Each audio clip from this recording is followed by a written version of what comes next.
Ya, siang ini saya mau sharing ya tentang tata laksana kejang pada anak, kapan harus dirujuk. Kita sharing.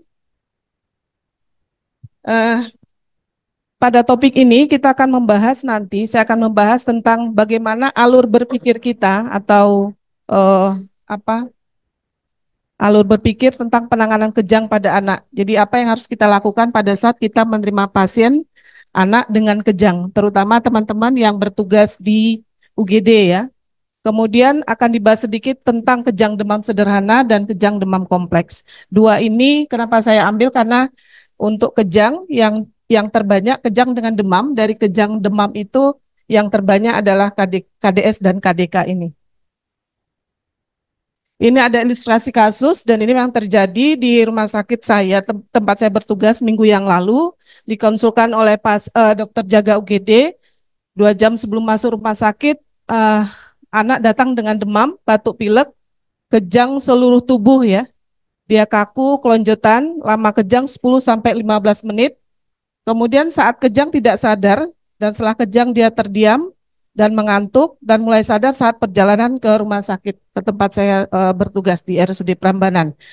Pada saat di IGD diterima oleh dokter jaga, kejangnya berhenti tapi tidak lama kemudian dia kejang lagi. Saat itu suhu tubuh demam tinggi 40 ya, masih batuk pilek dan oleh dokter jaga UGD diberikan diazepam suppositoria 10 mg, kemudian setelah terpasang infus diberikan paracetamol IV. Dari kasus ini, alur berpikir kita adalah pertama, kita harus tentukan dulu apakah itu kejang atau bukan. Untuk anak usia di atas 1 tahun, mungkin tidak terlalu sulit untuk membedakan kejang. Mungkin semua udah tahu ya, sebagian besar kejang pada anak di atas 1 tahun itu general tonik-klonik, jadi gerak semua. Jadi kayaknya enggak harus sekolah di kedokteran, pasti tahu kejang. Nah yang sulit itu adalah anak di usia di bawah 1 tahun, utamanya di bawah 6 bulan, terutama pada neonatus ya, itu sangat sulit membedakan apakah itu kejang atau jitterness atau gerakan seperti mioklonus itu.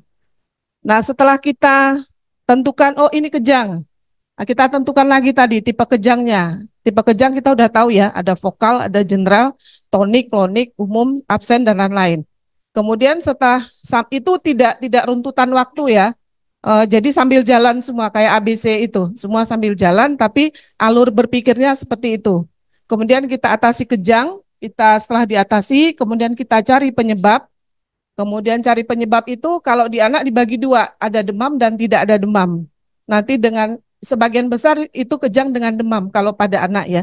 Kemudian setelah kita tentukan apakah ada demam atau tidak, seperti biasa yang kita kerjakan anamnesis, pemeriksaan fisik, kemudian melakukan pemeriksaan penunjang, kemudian baru dimasukkan ke algoritma dan tata laksana selanjutnya. Ini alur berpikir. Yang pertama tadi, kita tentukan kejang atau bukan. Tadi kesulitannya di anak usia di bawah 1 tahun ya. Jadi apa kuncinya kalau pada kejang itu lihat gerakan mata, ya gerakan mata. Kalau pada kejang itu sebagian besar gerakan matanya abnormal, ya. Kalau pada yang bukan kejang tidak ada masalah di gerakan mata. Kuncinya itu dulu yang dilihat mata. Kemudian kalau yang lain, kalau kesadaran agak susah ya, terutama bayi di bawah usia 1 tahun itu susah. Kemudian dapat diprovokasi dan tidak itu kadang juga agak susah. Nah, kemudian pemeriksaan EEG, saya tidak tahu apakah Pak Dirjen seluruh rumah sakit tipe C, apakah sudah ada EEG, mungkin perlu difasilitasi ya. Karena penentuan kejang tidak hanya pada anak tetapi pada neonatus, langkah selanjutnya adalah ketika kejang yang melakukan pemeriksaan EEG. Jadi mungkin ketersediaan EEG bukan harus ya, mestinya ada. Nah ini mungkin saya ambil di TikTok, mohon maaf. Ya.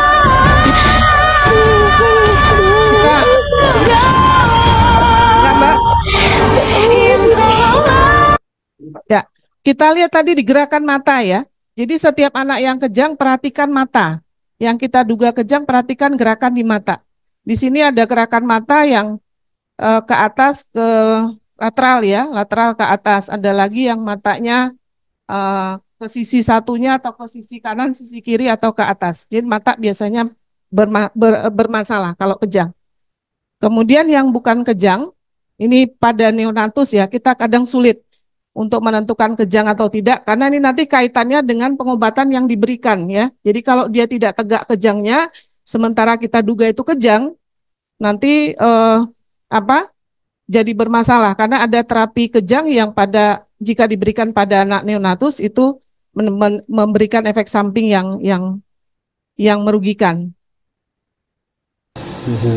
Ya, ini jitterness ya. Mungkin Bapak Ibu bisa memperhatikan gerakan ya, ini sering didapat pada neonatus atau bayi-bayi yang di bawah 6 bulan. Sayang saya tidak menampilkan mata, tapi matanya di sini dia seperti sadar. Ya, sudah Mbak.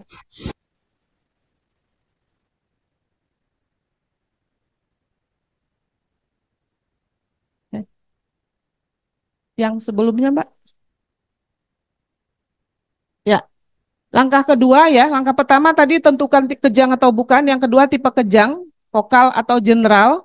Kalau pada anak yang perlu kita ini kan yang vokal ya, vokal lebih lebih side efeknya ininya lebih tidak bagus ya, yang vokal dibanding yang general. Yang sering tuh yang general tonic-clonic tuh sering, vokal biasanya pada anak usia di bawah 1 tahun.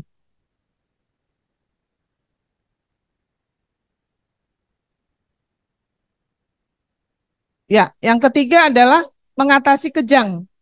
Jadi kalau pada kejang, manajemen akut dulu ya. Pada saat dia kejang, kita harus menghilangkan kejang tersebut.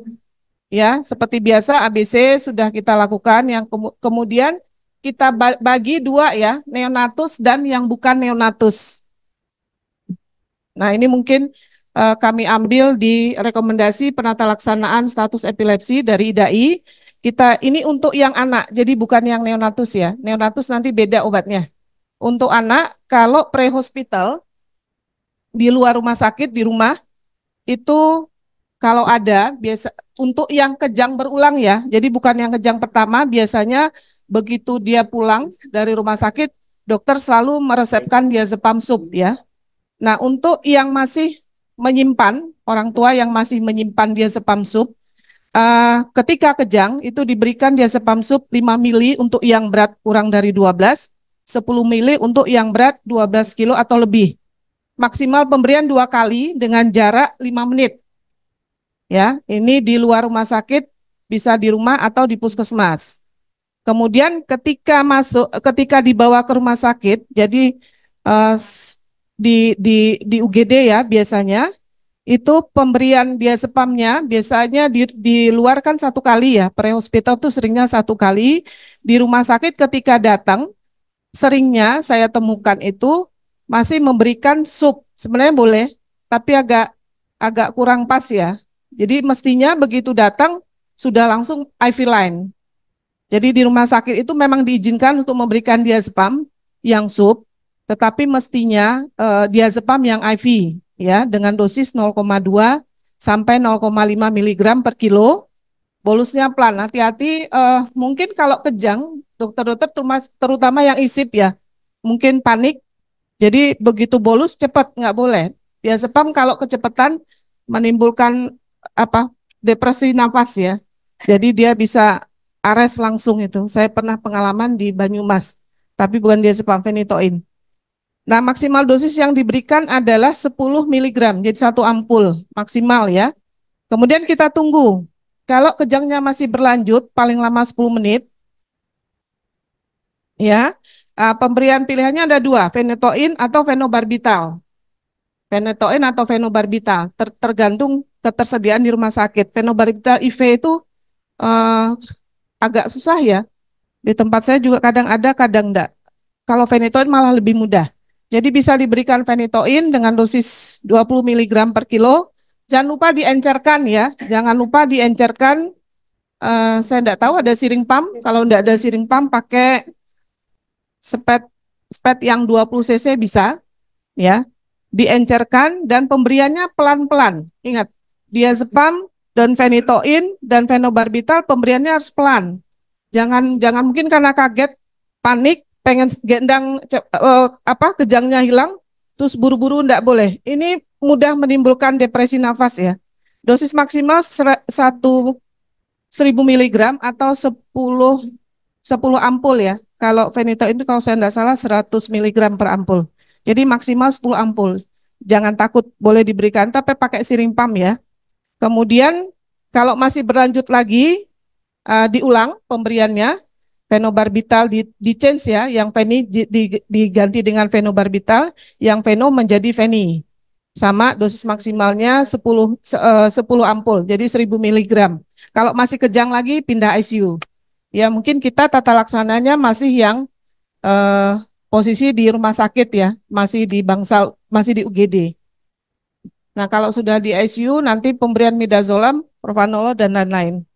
Mungkin saya mengingatkan sedikit tentang definisi status epileptikus. Kalau kita lihat kejangnya tadi itu, kan 10 menit di luar, kemudian di rumah sakit 10 menit, bisa sampai 20 menit. Jadi kalau sudah masuk phenytoin, Veni atau Veno, itu berarti sudah masuk ke definisi status epileptikus. Ya, lebih atau sama dengan 30 menit. Nah, ini untuk yang neonatus tadi, ya. Mirip, ya, lama kejangnya mirip, kalau cuma yang beda, kalau neonatus kita berikannya fenobarbital, jadi tidak diazepam. Fenobarbital kemudian diulang, dosisnya separuhnya, ditunggu 10-15 menit. Kalau di fasilitas yang tidak tersedia, fenobarbital injeksi itu memang agak sulit ya. Boleh phenytoin. Nah, kalau terpaksanya semua tidak ada, terpaksa diazepam. Cuma tadi hati-hati, mohon dipantau tentang kardiorespirasinya. Ya, yang keempat cari penyebab. Ya, sebagian besar di anak itu dengan demam kalau kejangnya. Sedikit yang tanpa demam, misalnya epilepsi, sebagian besar dengan demam, biasa anamnesis, kemudian pemeriksaan fisik dan pemeriksaan penunjang. Jangan lupa pada anak, ya, pada anak jangan lupa menanyakan pada anamnesis kalau saat kejang di rumah gerakan mata ya. Jadi untuk menentukan itu kejang atau tidak di rumah. Kadang ibu-ibu definisi kejang menurut dia dengan kejang menurut kita itu beda. Terutama pada bayi yang di bawah 1 tahun. Ini anamnesis, pemeriksaan anamnesis yang bisa kita tanyakan untuk anak di bawah 5 tahun, terutama yang di bawah 2 tahun, di mana lingkar kepalanya masih bertambah. Jangan lupa menanyakan menanyakan tentang perkembangan ya. Pemeriksaan fisik yang paling penting tadi, jangan lupa kalau pada anak di bawah 2 tahun, di mana lingkar kepala masih bertambah, melakukan pemeriksaan lingkar kepala, memeriksa UUB ya.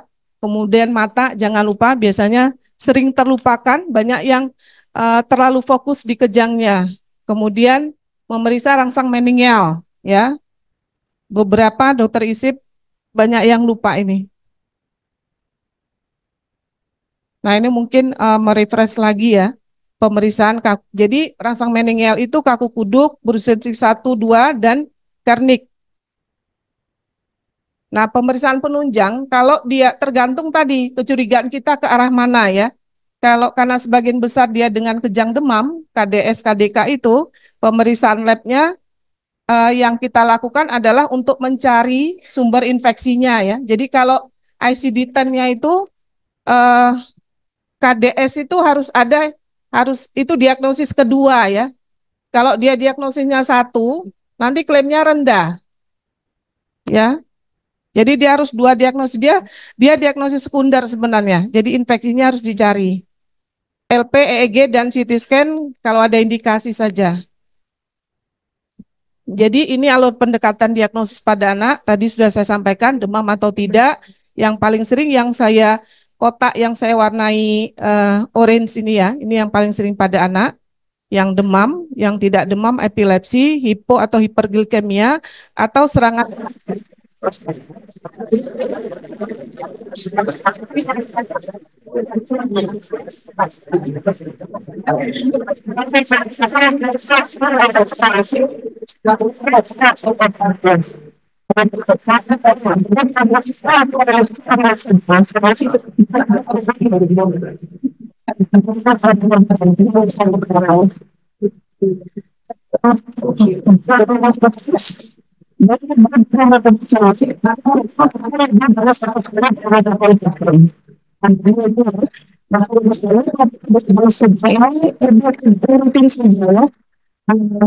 Mungkin nanti pulang ini kemudian lagi kalau anak di bawah itu kejadian ISK sering karena penggunaan apa komputer, kampus kemudian tim khusus mobilnya, jadi nanti kita tambahkan dengan pemeriksaan untuk mencari surat infeksinya.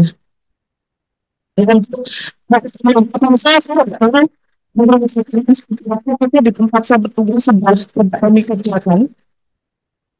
Yang paling lagi bagaimana hanya diirefleksikan kalau kejang vokal. Jadi kejang vokal itu kejang yang kenal yang mesin atau mesin kalau kita melakukan perbaikan tersebut untuk misalnya kenapa seperti ini maksudnya ya kita bersedia slide mungkin tinggal kemudian untuk prognosis kalau kejang demam sebagian besar berbeda untuk kesehatan dan kronologi sampai tanda untuk diulang kejangnya tergantung kalau kejang yang terjadi di bawah satu kali dan perbaikan kebiasaan kemudian ketika suhu yang tidak tinggi berbeda berulang.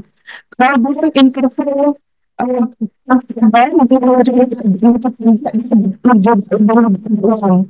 Kemudian jika perjalanan berbeda benar-benar tidak terjadi usaha di bawah satu tahun lebih banyak ya. Untuk risiko adaptasi, proses risiko adaptasinya itu tergantung salah satunya dari riwayat keluarga. Apakah bapak ibunya tentang epilepsi atau tipe kejang ya itu lebih mudah untuk menuju epilepsi. Kemudian untuk kejang itu juga lebih mudah untuk dipastikan menjadi epilepsi. Jadi saya tadi sudah untuk kejangnya, kemudian mungkin kita berikan antipiratik ya. Ini dosis lain dari anti konvulsan, jadi anti kejang yang diberikan pada umum. Nah, dosis lain, dosis kedua, dosis kedua itu kemudian pertama atau bahan proteksi yang menurunkan dari 12 kilo atau stamina yang lebih dari atau sama dengan 12 kilo. Yang penting dari seperti ini harusnya sebenarnya berbeda dengan pertama. Jadi seperti kalau dengan proses kamu yang 4 sampai 6 orang jadi di dalam bagian pergi lebih dari 3 kali kalau dia seperti mana gitu. Jadi semaksimal pun 13,5 kali per kali. Nah itu kemudian anti kejang yang rentan kemudian ditanya setelah dia tidak kejang apakah pernah kita beli obat kejang ada yang rasa tertentu perang ya misalnya kalau kejangnya vokal atau tambahkan gitu oke tambahkan diri dia kejang tapi dia punya kelainan religius misalnya ada CP-nya ada beberapa performance ada nama perasa oke berikan nah kalau misalnya ada hasil faktor kemudian yang sampai yang ditentukan pelanggan terhadap sistem dan terhadap pengambilan sampel dari pasien yang usia kita berubah karena berisiko menyebabkan gangguan hati. Yang bisa diberikan karena begitu. Kemudian yang obatnya ini selama 1 tahun ya untuk yang KBK atau ada kejang fatal atau ada kelainan neurologis. Jadi dia KBS tapi dengan CP. Yaitu kita berikan antikonvulsan makan selama setahun. Reaksi yang lain biasanya ini permasalahan timbul pada anak dengan riwayat ketika vaksin dia demam kemudian dia kejang akibat vaksin. Tapi saya memberikan biasanya ketemu dokter kalau saya kemudian pingsan kemudian namanya dia kejang, demam terus dia kejang. Kemudian dengan pemberian booster dia bukan berikutnya. Nah, dia penelitian vaksin yang belum menunjukkan lagi itu tiba-tiba kejadian pada pemberian vaksin MMR. beberapa literatur menyampaikan jika anak dekat kejang karena demam setelah pemberian vaksin, terutama yang MR, itu boleh diberikan profilaksi. Jadi paracetamol sejam atau 2 jam sebelum pemberian. Ada beberapa literatur yang menyampaikan seperti itu. Kalau yang diazepam sebagai profilaksi itu belum ada penelitian yang menyebutkan untuk diberikan. Jadi belum ada manfaatnya. Kemudian untuk edukasi kepada orang tua, jadi memang kalau orang tua melihat anaknya kejang itu bayangannya anaknya mati gitu ya, kecemasannya beda memang. Jadi kita memang harus memberikan edukasi beberapa praktek yang terjadi di masyarakat, mungkin ada yang perlu kita koreksi ya, terutama yang memasukkan sendok ya. Jadi mungkin takut kegigit lidahnya. Oke, 2 menit lagi ya Mbak. Ya, jadi ya, saya moderator, saya pembicara. Ya, kuasa penuh, Mbak. Ya, jadi yang perlu diperhatikan kita edukasi kepada orang tua. Satu, kalau kejangnya lebih dari 5 menit. Dua, suhunya 40. 40 ini kalau di atas tahun. Kalau di bawah 1 tahun 39 lebih itu sudah harus dibawa ya. Jadi tidak boleh di rumah lagi. Kemudian tidak berhenti dengan pemberian diazepam sup. Jadi sup untuk di rumahnya boleh 1 kali ya. Atau kejangnya tadi ya vokal aja. Jadi bukan yang begini. Kalau yang vokal bawa, terutama di bawah 1 tahun harus bawa. Malah kalau rawat inap, ini goyang apa ya, kelinci. Tadi sudah saya jelaskan, yang paling angka kejadian kejang karena demam pada pemberian vaksin tuh yang paling lebih tinggi itu di pemberian vaksin MMR. Itu saja dari saya. Terima kasih